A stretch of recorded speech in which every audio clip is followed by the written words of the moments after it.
మా తండ్రిని భావిస్తున్నాను. ఎందుకంటే ప్రొడక్షన్ నెంబర్ 1 మా లక్ష్మణు, డైరెక్షన్ లక్ష్మణు, గత రైటరు, మ్యూజిక్ తమ్ముడు మదీను, ప్రొడ్యూసర్ గారు గిరీష్ గారు. ఎందుకంటే ప్రొడ్యూసర్ గారు మీరు పక్క మంచి డైరెక్టర్ ఎంచుకున్నారు, మంచి కథ ఎంచుకున్నారు, మంచి మ్యూజిక్ ఎంచుకున్నారు. ఎందుకంటే లక్ష్మణ్ ఒక మంచి గొప్ప రచయిత, గొప్ప డైరెక్టర్ అని కూడా ఈ సందర్భంగా మరొకసారి గుర్తు చేస్తా ఉన్నా. ఉదాహరణ, నా కాంబినేషన్లో నా పాటల్లో లక్ష్మణ్ రాసిన పాటలన్నీ కూడా చాలా పెద్ద హిట్ అయినాయి. మీ అందరికీ తెలుసు, 2 రాష్ట్రాలను ఊపేటువంటి గొప్ప రచయిత తమ్ముడు.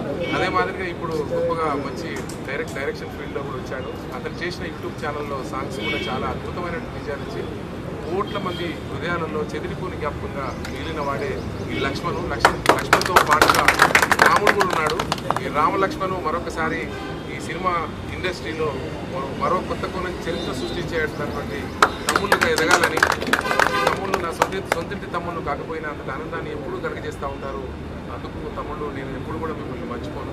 అదే మాదిరిగా మదిని కూడా చక్కటి మ్యూజిక్ అందించేటువంటి గొప్ప తమ్ముడు. నిత్యం మేమంతా కూడా కామెడీగా కలుస్తూ ఆనందంగా హాయిగా ఆటపాటలతో గడుపుతూ ఉంటాము.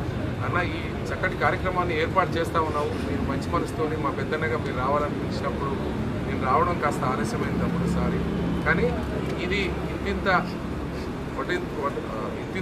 అయి చాలా పెద్ద స్థాయిలో ఉండాలని, సమాజంలో సంఘంలో మంచి గుర్తింపు గౌరవాన్ని మీరు పొందాలని, రాబోయే రోజులకు 10 సంవత్సరాల తర్వాత సినిమా అంటేనే మా లక్ష్మణ్తో చేయాలనేటువంటి పెద్ద ప్రొడ్యూసర్లు మీకు రావాలని మనస్ఫూర్తిగా కోరుకుంటూ సెలవు తీసుకుంటాం.